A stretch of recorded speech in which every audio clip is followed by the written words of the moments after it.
지디온 곳에 맞춘 선지자 하박국의 기도라.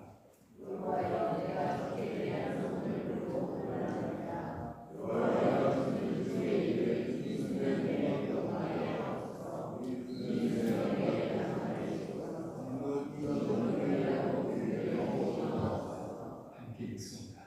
하나님은 대만에서 도우시며 거룩한 자가 하나님께서 도우시려니와 셀라. 그의 영광이 하늘을 덮고 그의 자손이 세계에 가득하다.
사랑하는 성도 여러분, 6월 달고 여러분의 가정에, 여러분의 생업의 현장에, 그리고 여러분의 자녀들의 앞길에 하나님의 은총이 가득 하시길 예수 그리스도의 이름으로 축원합니다.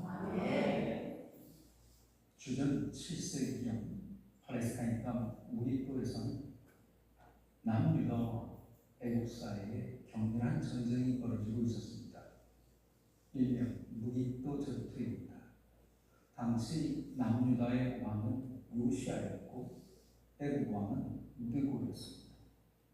남유다 요시아 왕은 매우 유능하고 강력한 왕이었습니다. 하지만 안타깝게도 그 전투 중에 골짜기에서 활에 맞아 그만 전사하게 되고 애국왕 누구의 승리로 전쟁은 끝납니다.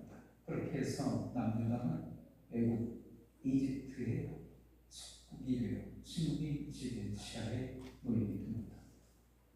그런데 이후 정세가 급변하여 주변의 강대국으로 신흥 강대국으로 바벨론이 등장하면서 애국과의 다시 전쟁을 치게 되고 이 전쟁에서 애국이 지고 바벨론이 이기게 됩니다.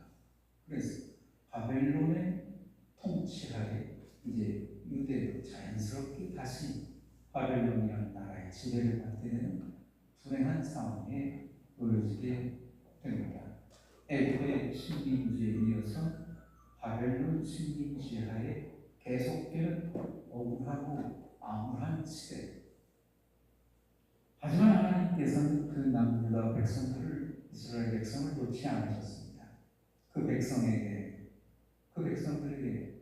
당신의 사자를 보내어서 당신의 뜻을 이어가셨습니다.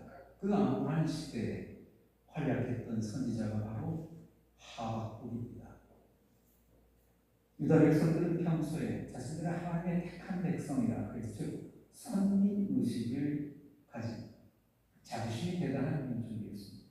하지만 오랜 이어진 식민 지배하에 그들은 언제 그랬냐는 것이 이제는 선민다운 아름다운 거룩한 예배도 아름다운 성도다운 하나님의 백성다운 생활도 점점 사라져갔습니다. 영적인 침체로 예배는 형식적인 것이 되어갔고 세상 속에서 즐거움을 찾고 우상을 숭배하고 점점 하나님을 등한시하기 시작했습니다. 그 결과 백성들은 점점 더 쇠약해져갔고 공의가 시행되지 못하고 사람들은 부정부패를 일삼고 그저 모이기만 하면 애국장이 매국노니 하는 등 변론과 분쟁으로 온통 전국 혼란에 빠져 들어갔습니다. 상황이 이렇게 되자 백성들의 생활은 갈수록 피폐해져만 갔습니다.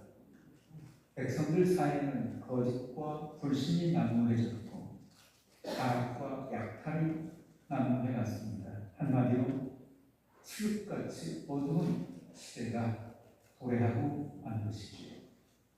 이에 하박국 선지자는 아무리 주변을 돌아보고 또 돌아보아도 도무지 소망이라는 보이지 않는 이런 암묵한 이 암울한 국가의 현실과 백성들의 삶을 바라보면서 스스로 참담한 이 심정을 그 말길이 감출 길이 없었습니다. 가만히 있어도 저절로 탄식이 쏟아져 나오는 것입니다.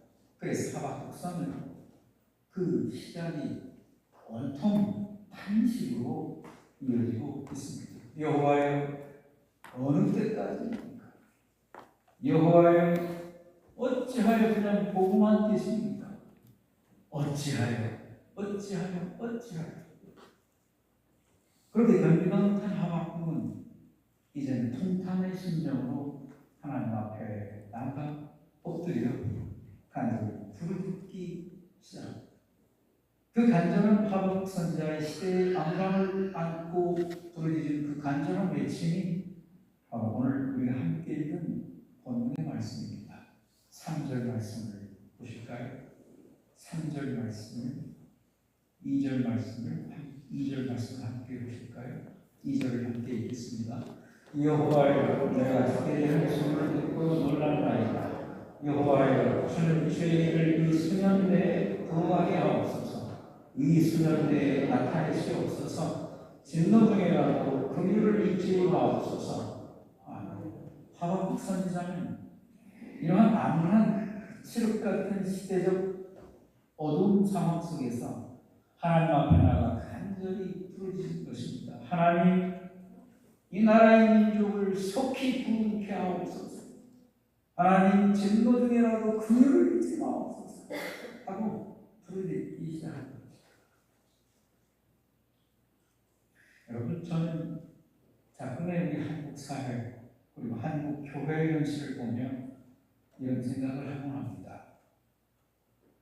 마치 오늘 본문 속에 하박국의 선지자의 그 시대의 모습과 매우 유사하지 않은가?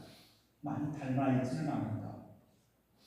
오늘 이 시대 이 나라, 이 민족의 정치, 경제, 사회, 종교 전반의 모습이 마치 오늘 본문 속에 남유다의 하박국 선지자 시대와 너무나 닮아있지는 않은가 하는 생각을 해봅니다. 저는 단위에 있어서 대안 제시도 없는, 대안도 없는 정치 사회 비판 설교를 지양합니다.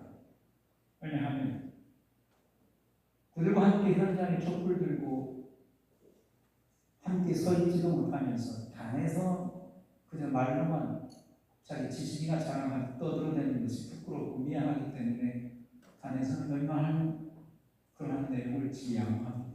하지만 오늘만큼은 이 나라의 전반에 걸쳐 잠시 언급드리고자 합니다. 비판처럼 들리실지 모르겠지만 사실은 비판이 아니라 있는 그대로의 모습일 뿐입니다. 정치권을 한번 돌아볼까요? 갑작스러운 비상 대응 선포, 그에 따른 탄핵 정부, 그리고 이제 대선 정부, 그리고 끝없는 여야의 기득권의 카르텔, 이 모든 것들이 국가의 앞날을 여전히 어렵게만 만들고 있습니다. 정당이라는 것은 민생보다 정권과 자기 정쟁 거기만 몰두해 있고 정권 창출에만 몰두해 있고 각종 국정 이슈를 정략적으로 이용해보고 있고 입법이라는 것은 지지층을 겨냥한 퍼포먼스에 그칩니다. 지역 갈등은 여전히 작은 이 나라를 봉서로 갈라놓고 경제를 볼까요? 소수의 재벌 그룹들이 국내 경제를 장악하고 그러나 중소기업 작은 업체들은 낙수 효과를 기대하는데 그것도 기대치 못하고 어려운 상황. 양극화 속에서 도태되어 가면서 창업과 혁신보다는 하천구조에 의존해가고 있는 경제. 지역 상권과 소상공인들은 IMF 때나 코로나 때보다 지금이 더 힘겹다고 하소연 하면서 이제는 실제로 폐업을 고민하고 폐업하고 상담하다 수도권에 가면 임대 표지가 남고 있는 상황. 그런가 하면 청년들 취업 고용 시장에서 여전히 밀려나고 있고 해외 조선이라는 표현이 아직도 유효할 정도로 미래에 대한 젊은이들의 희망은 매우 묘연하기만 합니다. 취업난, 비정규직 확산, 주거 불안들이 복합적으로 작용해서 젊은이들은 꿈을 포기하고 결혼을 포기하고 출산을 포기하게 만들어가고 사회를 한번 돌아볼까요? 사회는 구조적으로 고령화 저출산 속에 성장 동력을 상실하고 있습니다. 인구 구조가 붕괴되고 있습니다. 그러나 정부의 대책이라는 것이 여전히 보여주기식 이복책들. 그러다 보니 장기적인 생산성과 경쟁력 확보 전략 역시 취약하기만 하죠. 대외적으로 한번 볼까요? 트럼프 대통령의 관세 정책이 종잡을 수 없이 온 나라를 비승승하게 만들고 있습니다. 앞으로 협상 폐업을 보듯 불보듯하지 않아요. 방위비 분담 등 증액 주한미군 철수카드를 내세워서 관세를 압박하여 관세와 연계해서 한국을 정치적, 경제적으로 종속시키려고 싶어합니다. 그럼에도 불구하고 정치권은 트럼프가 이기 대응을 위한 정치적 통합이나 전략 수립은 요원하기만 합니다. 남북관계는 어떠합니까? 완전히 경색이 되어버려. 이제는 이제는 통일이라는 단어 자체가 나와지지 않고 통일이라는 단어도 먼 다른 나라 이야기처럼 아직도 신앙인은 살아있는데 통일이라는 단어를 꺼내기조차 어려운 시대가 돼요. 북한은 평화의 상징으로 여겼던 경의선 도나스키를 폭파해버리고 그곳에 지뢰를 내서 이제는 한국을 제일 적대국으로 명시해서 대립구도를 명확히 강화해요. 그들은 지금 최소 수십 기 이상의 핵탄두를 보유하였고 ICBM, 미국 대륙 간 탄도미사일까지 완성 단계에 이른 것이 확실해 보입니다. 우리나라의 주변 정세 참으로 이것뿐만 아니라 북쪽으로는 해고무장 독재 북한, 동쪽으로는 강제징용 위안부 문제 등 해결되지 않은 역사적 사건과 독도 영토 갈등을 여전히 가지고 있는 일본, 서쪽으로는 패권을 노리는 정치적으로는 공산주의를 표방하지만 경제적으로는 신자유주의를 표방하는 신제국주의 국가 중국, 남쪽으로는 저 멀리 강대국 미국의 전략적 거점으로서 그들의 표현을 빌리자면 한반도는 항공모함 같다는 의존적인 위치의 전략. 이처럼 한국은 독자적인 전략적 공간이 거의 없는 국가입니다. 선택지를 갖지 못한 채 제한된 주권 국가로 전락해가고 있는 현실. 교육은 어떻습니까? 교육의 본질인 인격 형성과 창의성 함양은 어디 가고 초등학교 때부터 중고등학교까지 오직 하나, 명문대 입학이 하는 목적 하나를 위한 그런 시스템으로 설계된 교육 시스템. 이로 인한 학습 부담과 스트레스로 인하여 청소년들 한참 뛰놀고 정신과 육체가 자라야 할 청소년들이 우울증에 걸리고 자살을 생각하고 OECD 국가 중 최고의 자살률 1위가 한국. 학교는 사회적 서열을 정하는 전쟁터로 변질되어 버렸고 교권은 교권대로 무너지고 학생은 학생대로 괴로워하는 현실. 혹시 4세 구시라는 말 들어보셨나요?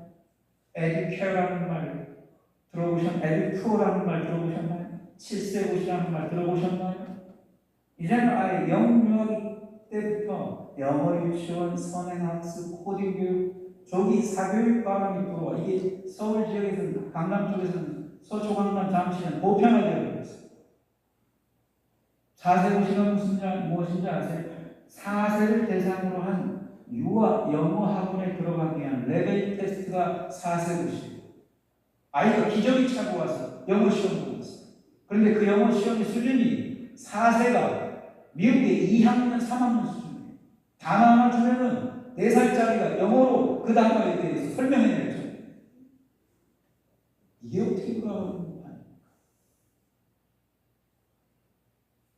그러니까 한국 교회 현실을 하는 거죠. 한국 교회 현실을 하는 거죠. 1885년 4월 인천 재물포항을 통해 우리나라에 첫 복음이 들어왔습니다. 이 한국 교회는 지금까지 138년이 지나는 동안 세 차례 대부흥기를 거쳐왔습니다. 한때 그래서 1200만의 성부 수를 자랑하는 폭발적인 성장을 거듭했습니다. 그게 1980년 당시에 세간에서는 이런 말이 회자될 정도였습니다. 길거리에 4시 걸어가는 그 중에 하나는 교회 다니면서. 하지만 그것을 전부일까요? 오늘날 이 땅에 복음이 들어온 지 불과 130년이 지난 현재 한국교회의 모습은 과연 어떠한가 하는 것입니다. 안타깝게도 80년 당시 1200만 성도에서 불과 30년 사이 절반이 늘어서 640만을 말하고 있습니다. 아니 엄밀히 말하면 500만 미칠 것입니다. 20, 30대의 젊은이들은 교회를 떠나고 교회 이탈이 가속화되었습니다. 대다수의 교회가 주일 학교가 없습니다. 초교파적으로 통계 70%의 교회가 주일 학교가 운영되지 않습니다. 10교회 중에 7교회는 주일 학교가 없습니다. 교회마다 30, 40대는 20% 미만대로 떨어졌습니다.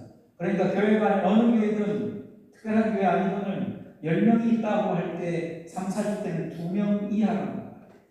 그리고 다 60대 이상의 노년들만 남아있는 현실입니다. 이게 개신교가 이 땅에 들어온 지 불과 100여 년 만이에요.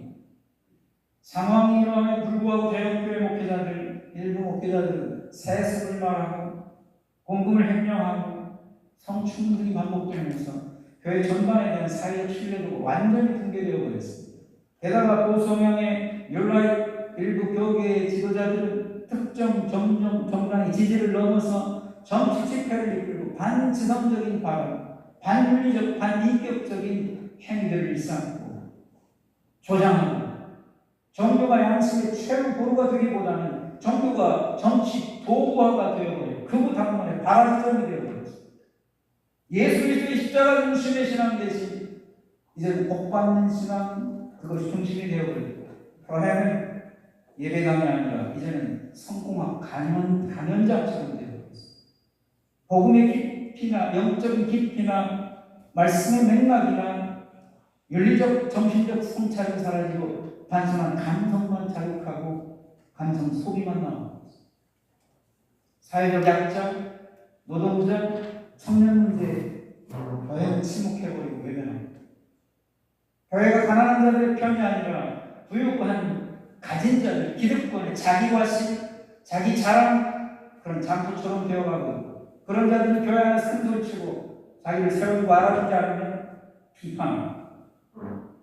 예수는 죄인, 병자, 어긋는 자의 곁에 있었지만 오늘날의 교회는 권력과 돈 옆에 있어서 공생하고 있습니다. 그런가 하면 교인들은 어떠합니까? 말씀 앞에서 자기를 돌아보거나 절대 자기를 넘어서려고 하지 않습니다. 지금 내가 종교 기준이 되고 예배는 내가 불편하지 않은 선에서 드리는 편입니다. 예배는 내 시간 빼앗기지 않는 선에서 내가 정한 방식에 따라 하나님께 예배를 드리는 자가 아니라 편의적 예배 참석자들로 전락해버렸습니다. 자그마한 일에도 교회 안에서 자기를 내세우고 자기를 알아주고 세워주지 않으면 금세 비판적인 자세로 돌아서 버립니다.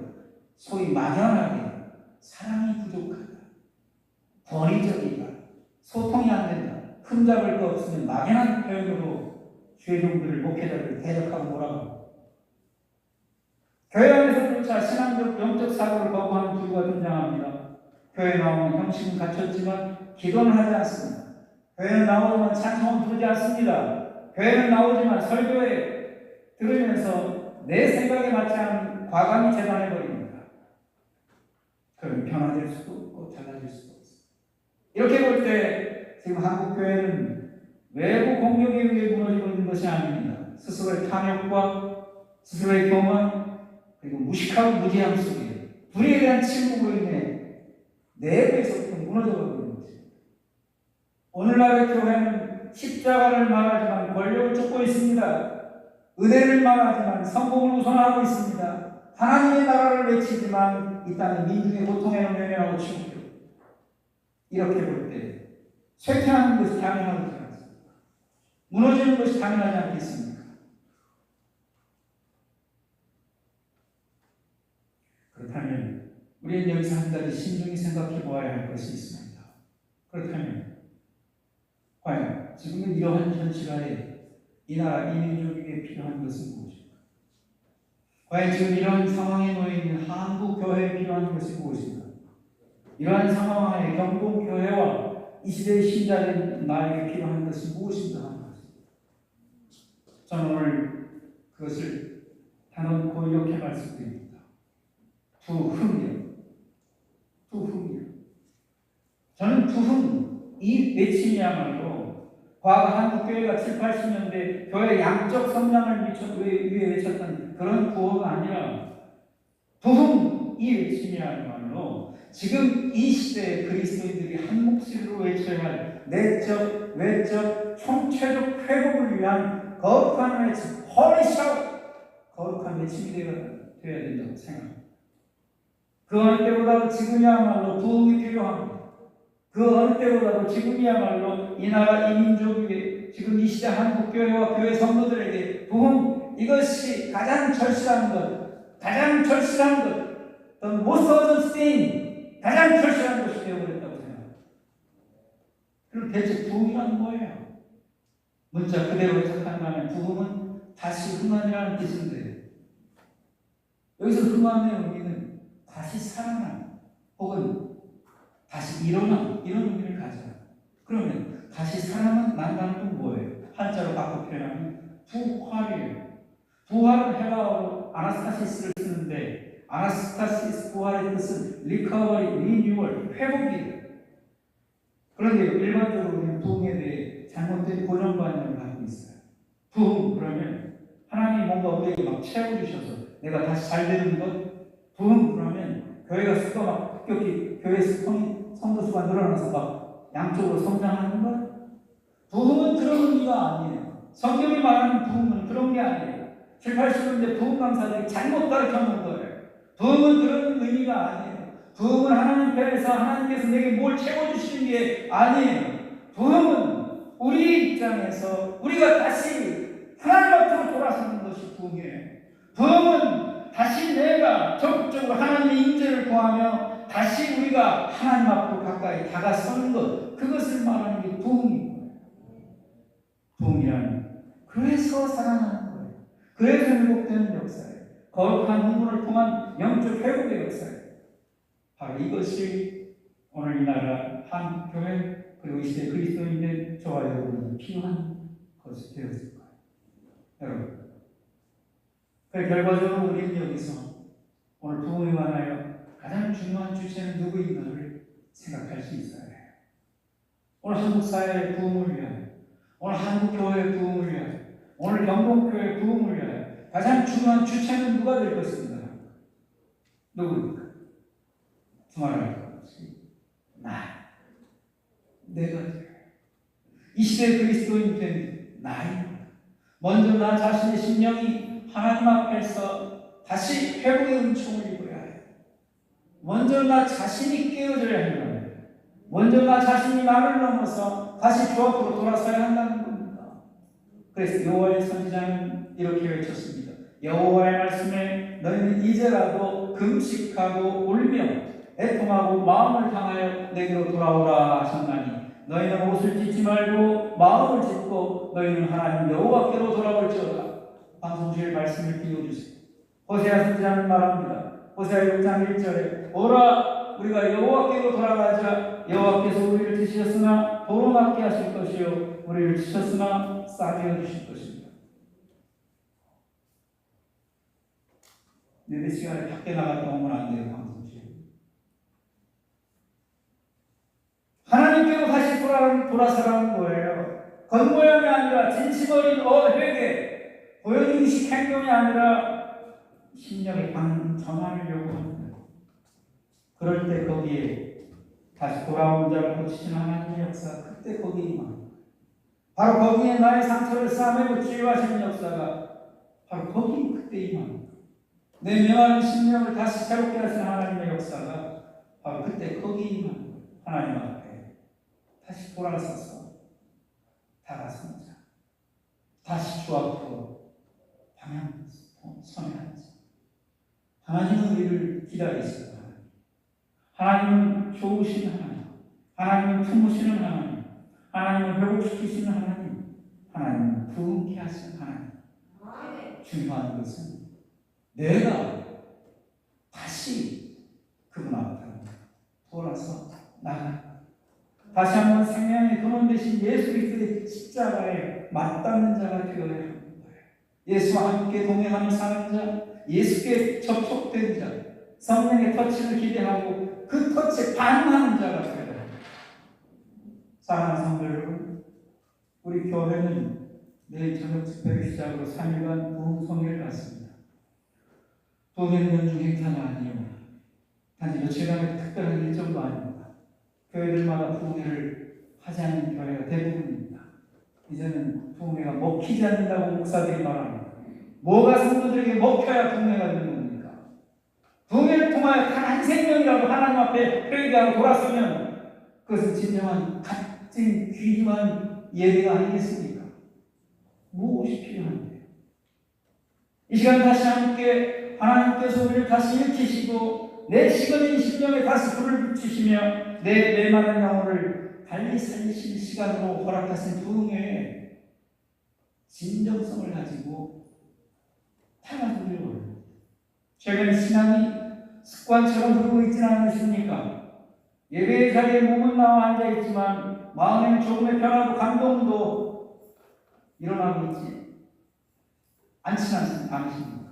기도도 마르고 찬양은 감동 없이 흘러가고 말씀은 마음에 튕겨져 나오고 있지는 않습니까? 저는 이번 동해가 우리 모두가 회복의 자리, 치유의 자리, 은총의 자리가 되어지기를 소망합니다. 이번 동해를 통해 여러분이 그토록 간절히 바라고 사모하는 한 가지 기도 제목, 그 무언가가 이루어질 수 있기를 축원합니다. 역대하 7장 14절을 말합니다. 내 백성이 그들의 악한 길에서 떠나 스스로 낮추고 기도하여 내 얼굴을 찾으면 내가 하늘에서 듣고 그들의 죄를 사하고 그들의 땅을 고치거든. 이제 다시 돌이켜 회복해야 할 시간입니다. 경동교회 111년의 역사, 두 분의 장로님 임직, 그리고 오늘의 현재 예배의 모습, 이대로 좋습니다. 하나도 두렵지 않습니다. 하나도 속상할 거 없습니다. 여기서부터 다시 시작하면 되는 것입니다. 여기서부터 얼마든지 하나님 새 역사를 이루어가실 수 있으십니다.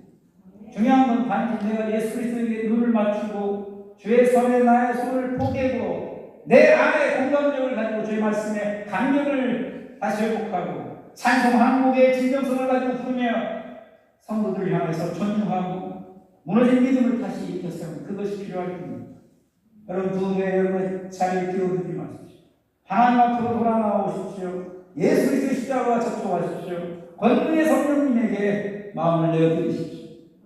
그리고 간절히 함께 부르짖으십시오. 여호와여, 주는 죄인을 이 수년 내에 부흥케 하옵소서. 진노중에라도 그 일을 잊지 마옵소서. 잊지 마십시오. 내가 부흥할 때 이 나라의 민족은 다시 회복되는 역사가 있을 것입니다. 내가 부흥할 때 한국교회는 다시 회복되는 은혜를 입을 것이다. 내가 부흥할 때 우리 경동교회가 영적인 충만, 이 시대에 진정한 진리에 터전 참 좋은 교회로 회복될 수 있는 거예요. 그리고 오늘 내가 부흥할 때 그 자세로 하나님 앞에 나가 엎드릴 때 내 삶의 자리에 하나님의 다시 살리시는 축복, 하나님의 치유하시는 회복시키는 그 축복이 내 삶의 자리에도 일어나게 되는 것입니다. 하나님 예수, 부활생명이신 예수님께 부딪혀서 성령의 능력으로 삶의 자리 곳곳에 회복의 역사가 일어날 수 있기를 예수 그리스도의 이름으로 축원합니다. 하나님 감사합니다. 부흥의 불길 타오르게 하소서. 이 시대에 꼭 필요한 외침 부흥은 하나님이 내게 주시는 것이 아니고 내가 하나님 앞으로 다시 돌아서는 것이니 주여, 부흥 집회 기간 다시 한번 나를 부흥의 주체로 인식하고 주 앞에 겸손히 나를 내어드리는 귀한 은총의 시간이 되게 하여 주옵소서.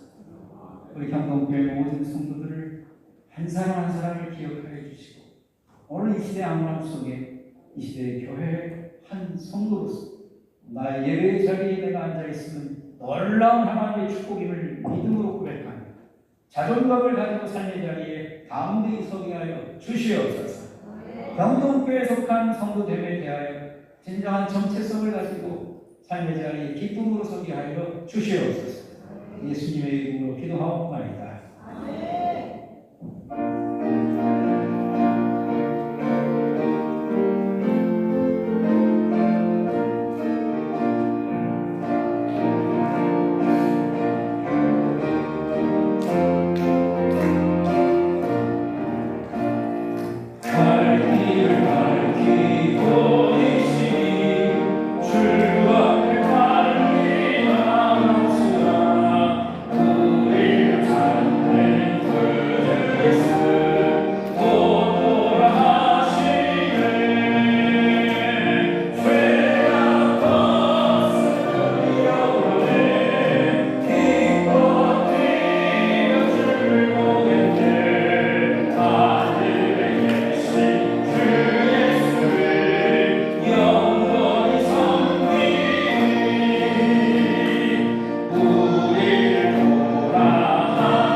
그 마음에 펴고 예물을 준비하여 하나님께 바칩니다.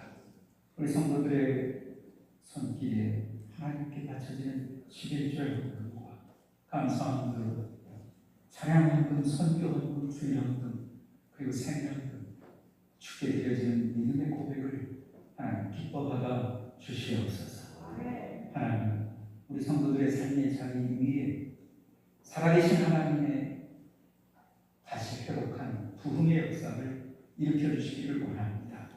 내 안에 잊혀져가는 것들, 상실되었던 것들, 죽어져가는 것들을 다시 회복하고 다시 한번 생명력이 넘치는 내 삶의 현장에 그 주체가 되었을 수 있도록 부흥의 주체의 축복을 이 한 주간 삶의 자리에서 베풀어 주시옵소서. 가정의 행복이 살아나고 회복되고 자녀들의 앞길에 회복되고 하늘의 은총이 피고 열려지고 또 삶의 자리 위에 무너져갔던 경제적 여건들이 다시 살아나는 은총이 나를 통해 덧입혀지는 은혜가 있게 하여 주시옵소서. 예수님의 이름으로 기도하옵나이다.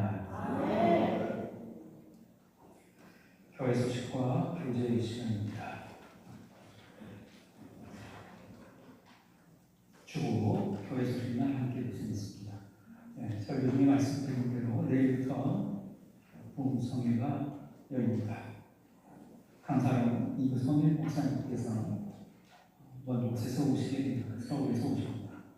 여러분 순서지를 나눠드렸는데 나머지 사항은 참고하시고 말씀에 권능이 있는 목사님이십니다.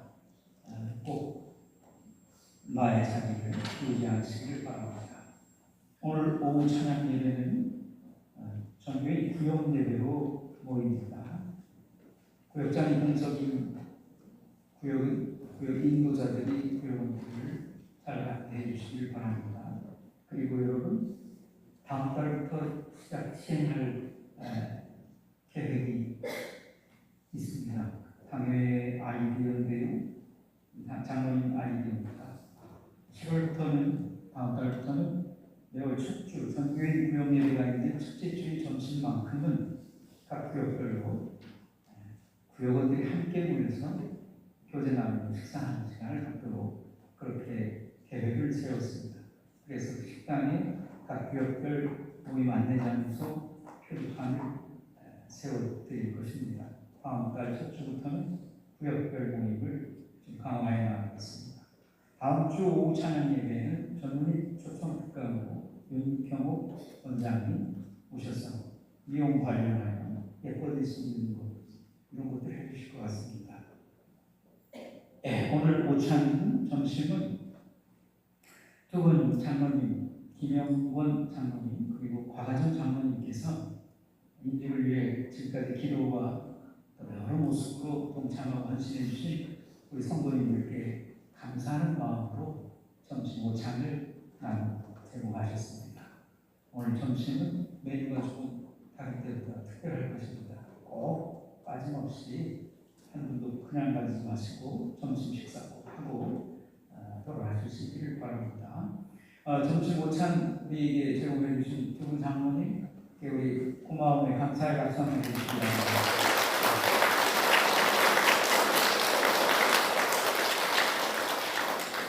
여러분 이번 주 화요일은 대통령 선출 투표일이죠. 공휴일입니다. 여러분 시간을 가지시되 꼭 낮에 투표하시고 저녁 집회에 꼭 참석해 주시기를 바랍니다. 사전 투표일이 하시는 분들도 계시리라고 생각합니다. 사전 투표율을 보니까 역시나 전남이 1위로군요. 대단합니다. 꼭 한 분도 빠짐없이 투표해 주시기를 바랍니다. 오늘 예배 후 이어서 4분의 2분기 정기 재직회가 여기에서 있겠습니다. 재직이 아니신 분들은 식당으로 가셔서 식사를 하시면 됩니다. 재직들은 한 번도 빠짐없이 나와주시기 바랍니다. 이상 교회 소식 함께 나누었습니다.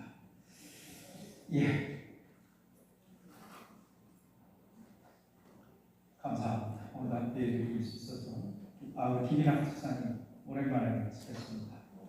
반갑습니다. 우리 어머니와 손주까지 함께 해주셨습니다. 고맙습니다. 둘러보니 많은 분들이 보이지 않습니다. 많이 춥다 하시는 분들 예배에 집중하시길 바랍니다. 자, 옆 사람과 교대의 인사 나누시겠습니다. 사랑합니다. 축복합니다. 이제 모두 자리에서 일어나셔서 아침에 찬양을 마치겠습니다.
부활의 주 예수 그리스도의 은혜와 가까이 다가오는 우리를 품에 안으시고 회복의 음성을 베풀어 주시는 아버지 하나님 사랑과 내 안에 함께 살아계셔서 동행하시는 성령 하나님의 교통하심이 6월 첫째 주 6월 1일 첫날 하나님 앞에 나와 기도하고 말씀 듣고 결단하고 주님 이제 돌아서서 주께로 한 걸음 더 가까이 다가가겠나이다.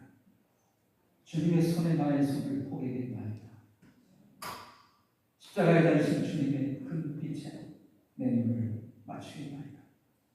결단하고 이 시대 진정성 있는 진리를 추구하는 신자로 성도로 살아가기를 하나님 앞에 고백하고 여기 모인 사랑하시는 모든 자들을 위해 이제부터 세세토록 함께 계시기를 간절히 축원하옵나이다.